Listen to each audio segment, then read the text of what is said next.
सीतानाथ समारंभां रामानन्दार्य मध्यमाम् अस्मदाचार्यपर्यन्तां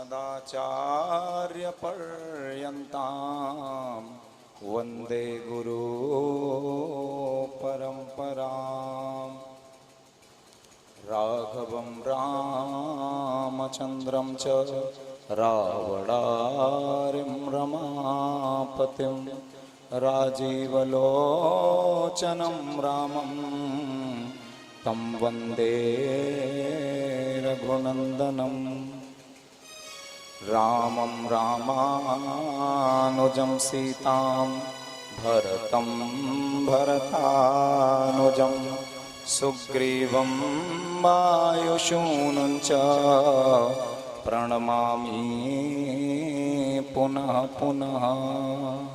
श्री सीताराम।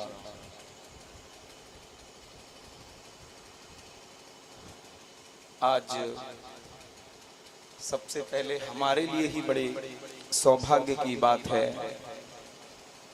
कि यहाँ बैंक कॉलोनी इसमें श्री राम कथा का आयोजन और उसे श्रवण करने के लिए हम यहाँ पर आए, तो इसके लिए सबसे पहले तो हम ही भाग्यशाली हैं।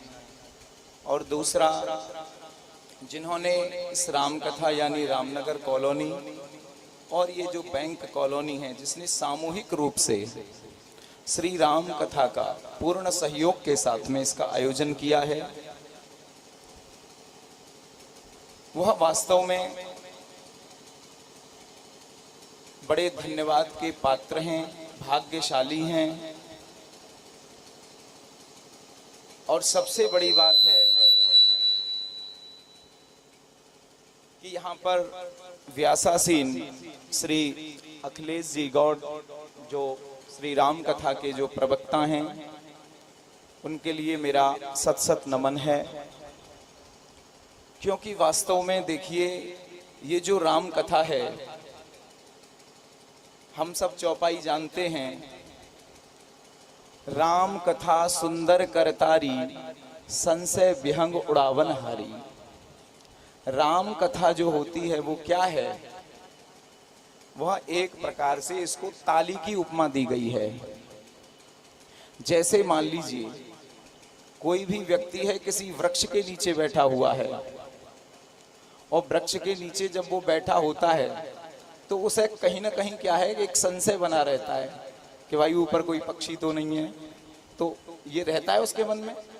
तो वो क्या करता है, उसको भगाने के लिए क्या करता है, ताली बजाता है। तो इससे क्या होता है, वो पक्षी क्या है, उड़ जाता है। तो ऐसे ही जब हम भगवान की जो राम कथा है, अथवा कोई भी भगवान की कथा है, भागवत कथा है, राम कथा है, शिव पुराण है, जो भी भगवान की कथाएं हैं, वह क्या है, सुंदर करतारी यानी एक ताली की तरह हैं।